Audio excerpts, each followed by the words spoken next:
Boa tarde, pessoal.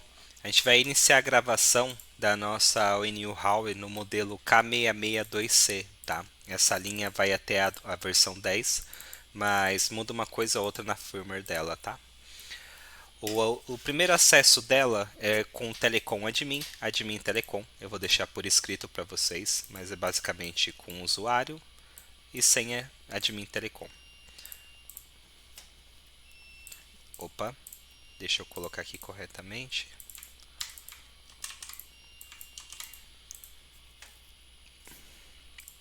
Ao iniciar, após logar aqui, você vai ter a página de provisionamento dela.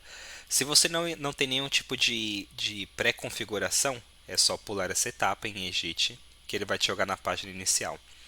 Aqui na home page, quando a ONU está funcionando, você consegue ver e fazer alguns diagnósticos nas opções de internet, trocar a senha do Wi-Fi rapidamente por aqui, checar quais equipamentos estão conectados na ONU, nessa opção e inclusive no Wi-Fi, tá? Aqui para cabo de rede, aqui para Wi-Fi. Ao clicar no ícone da ONU, você também consegue alterar a senha da própria ONU. A gente inclusive recomenda, tá? Por boa prática. Então aqui eu vou colocar a antiga senha. Aqui eu vou colocar a atual que eu quero e vou confirmar novamente. Ao clicar em salvar, ela vai me jogar de novo para a tela inicial para poder fazer login novamente com a nova senha. Pronto.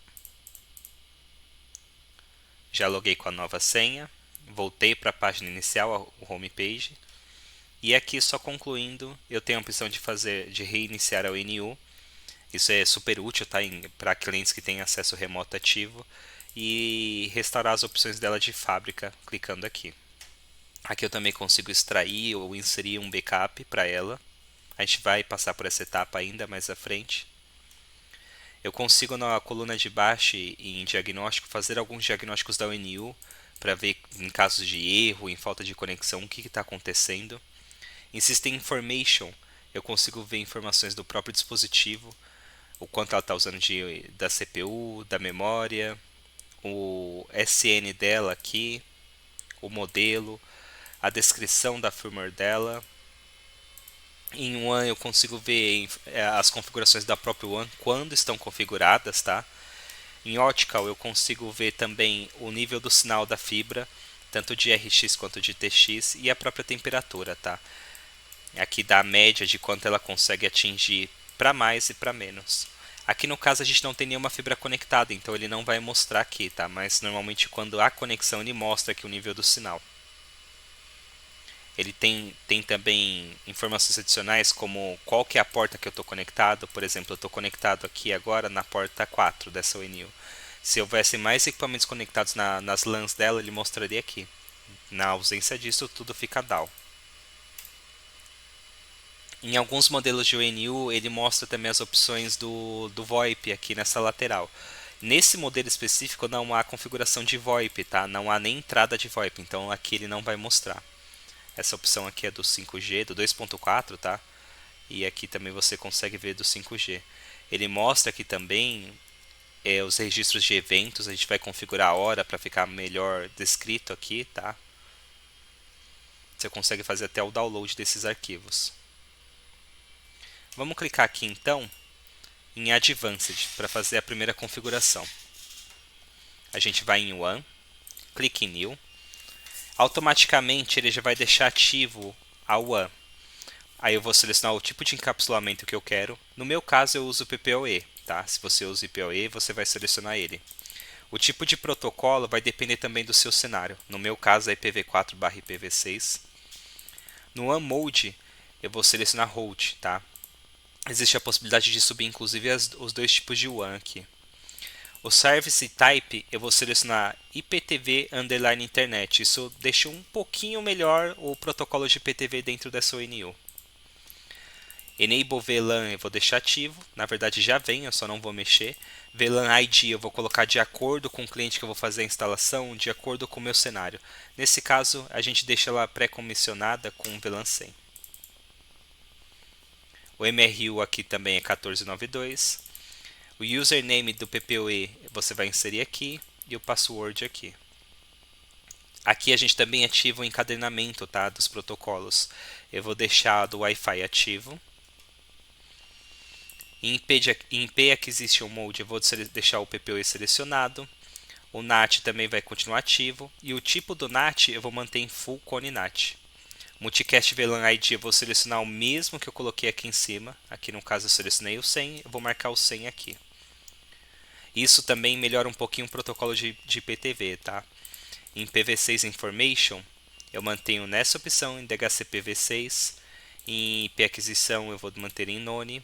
E multicast de VLAN eu vou repetir o mesmo que eu informei no IPv4.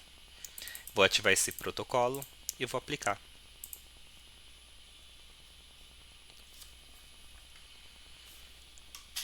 Agora eu vou ativar as portas na própria ONU. As portas LANs, no caso dessa ONU, elas não estão ativas, por isso que eu não consigo selecionar aqui. Eu vou em LAN, Layer, e vou selecionar as portas. LAN 1, LAN 2, LAN 3, LAN 4 e LAN 5. Aqui um detalhe, depois que eu aplicar, ele só vai ativar a LAN 1, LAN 2 e LAN 3. Por algum erro na configuração dessa firmware, a LAN 4 não vai ativar, mas eu vou ensinar para vocês a deixar ela pronta. A LAN 5 não existe, essa ONU tem 4 entradas LAN só. Aplico. Vê, a LAN 4 não subiu. E aqui na WAN, eu volto novamente, clico na WAN que eu configurei e seleciono aqui as entradas. A quarta entrada ainda não dá para selecionar, mas eu já vou explicar para vocês como é que faz. Aplico novamente.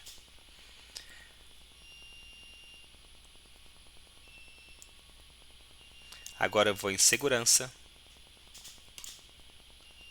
Eu vou em One Access Control e vou ativar as opções de acesso remoto. Esse tipo de acesso remoto não é o TR-069, tá? É um acesso remoto via IP. Dependendo do seu cenário, da configuração do seu cenário, aí você vai conseguir fazer esse tipo de acesso remoto com muita segurança, tá? Eu venho aqui em New, ativo o protocolo, seleciono a WAN que eu quero fazer o diagnóstico sempre e o tipo de protocolo de login. No meu caso é via web, então eu vou selecionar esse aqui, mas se eu fosse acessar via SSH seria o outro. O que eu não uso, eu não mantenho ativo, tá? É uma questão de segurança. Se eu quiser adicionar, informar que essa ONU só vai ser logada por um IP específico, eu também vou informar aqui. Se não, não. Aplico. Agora eu vou em Application. Em Time Setting, vou informar o protocolo de SNTP. Eu ativo aqui.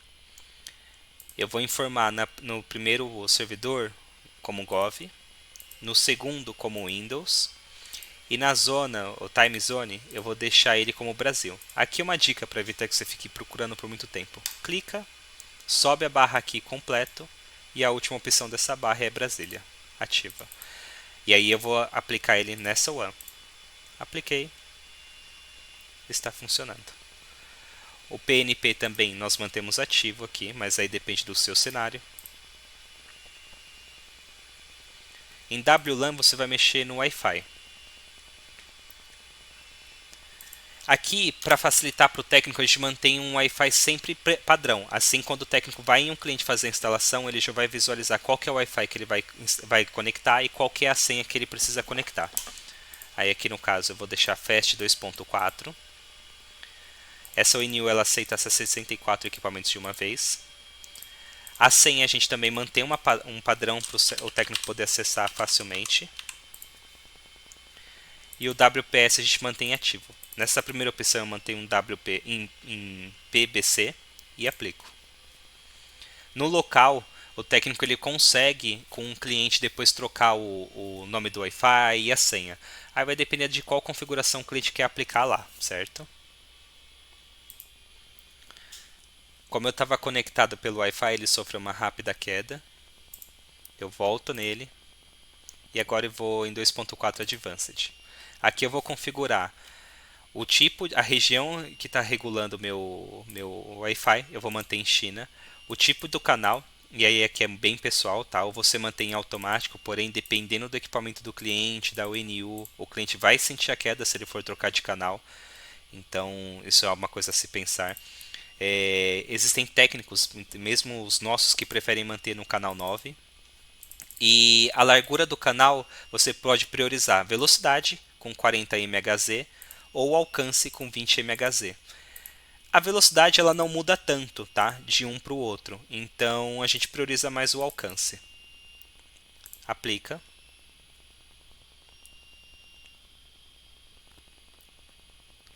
E agora nós vamos para o 5G.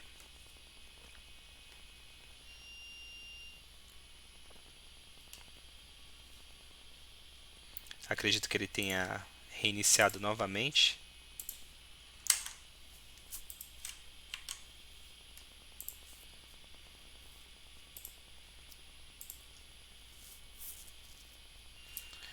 No 5G vamos fazer a mesma coisa, tá? Só que ao invés de deixar Fast 2.4, para não repetir o que a gente inseriu no 2.4, a gente vai colocar 5G.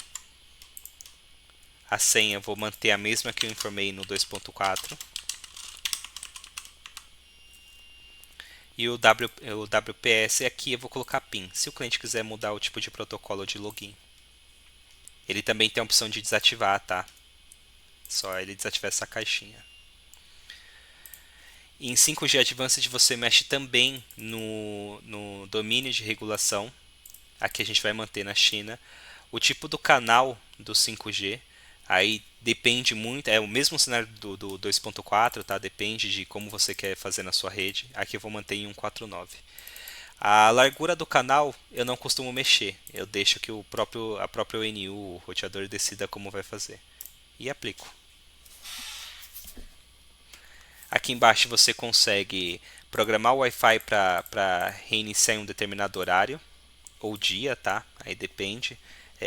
Alguns clientes gostam de fazer isso, só que isso atrapalha bastante quando a gente está fazendo alguma análise de queda. Em System Management você consegue configurar o seu TR-069 caso você tenha, tá? Com seu login, senha, esse tipo de informação. Hoje no nosso cenário a gente não usa esse protocolo, tá? Não usa ainda, então eu vou pular essa opção. Aqui também você tem a opção da ONU, de autenticação da ONU, você consegue visualizar de novo o SN dela. Em Main-Stage Diagnóstico você consegue fazer, já na primeira opção de Software Upgrade, atualizar a firmware da sua ONU. Tá? Para isso você precisa ter a firmware correspondente ao modelo de ONU. E aí, tendo ele, é só fazer o download do arquivo. Em Configuration File você consegue fazer o download de todas essas configurações que você fez da sua ONU. No caso é um backup, tá? Então você clica em Download e ele mesmo já baixa. E aqui você consegue visualizar o próprio arquivo. Essa opção é bem útil quando você está configurando o ONU em massa. Na verdade, uma atrás da outra, né? Então, para evitar que você faça manualmente de em uma ONU, você pode fazer todas as configurações que você tem que fazer em uma ONU e depois só replicar o arquivo em todas as outras. O upstream port é onde você vai informar por onde está indo a porta upstream da sua ONU. Por algum motivo, esse modelo ele informa que a LAN 4 é a porta de upstream, e é por isso que aqui em cima na WAN a gente não consegue selecionar ela. Então eu tenho que vir aqui, selecionar a porta optical, que é a porta correta, e aplicar. Aí ele vai reiniciar o equipamento. Depois de carregado o arquivo, a gente vai precisar fazer login nela novamente, tá? No caso, depois de rebootado, né? Então a gente volta em Advanced, vai na última opção, checa como é que ficou o upstream port. Agora ele está como optical. Aí a gente vai na LAN, verifica a LAN 4 ela já subiu, volta na WAN, seleciona o encapsulamento aqui da LAN 4 e aplica. Essa quarta porta já está funcionando, tá? Então, se o cliente conectar nela, ele já consegue utilizar ali, consegue trafegar. Aqui, aproveitando, se em algum momento depois que você subir todas as suas configurações, essa ONU ainda assim, especificamente esse modelo, ele subir com a luz vermelha no ícone da internet, você vai precisar subir uma segunda WAN. Só que não é qualquer segunda WAN, tá? Então, todas as configurações aqui devidamente aplicadas, você tem que vir em New, selecionar o tipo de protocolo de encapsulamento igual que você fez no outro, selecionar o tipo de protocolo que você quer, ou manter só um, tá? Aqui no caso vou manter os dois. E em One Mode é onde tem a jogada. Ao invés de você manter em Host como fez na One 1, você vai colocar em Bridge aqui. O Service Type você mantém somente como internet. VLAN ID você informa o mesmo da One 1. Aqui também em Multicast. E aqui em Multicast do IPv6 também. E aplica. Depois de ter feito isso, essa UNU provavelmente vai sumir a luz vermelha dela e você vai conseguir trafegar normalmente. Aqui nesse caso eu não vou fazer essa configuração, porque essa UNU ela não está nem configurada. Então eu acredito que no local, ela não está configurada na rua, né? Não há uma fibra nela, então acredito que não vou ter nenhum tipo de problema. Mas se tiver, basta fazer esse tipo de procedimento. Voltando à última opção aqui, em MyTage Diagnostic, você consegue ver algumas outras opções, tá? Como registro de logs, registro do firewall dela e outros tipos de configurações. São configurações um tanto mais avançadas, tá? Outras nem tanto, como o próprio reboot dela, só que são coisas que a gente não vai entrar em mérito nesse vídeo. É isto. Te vejo na próxima.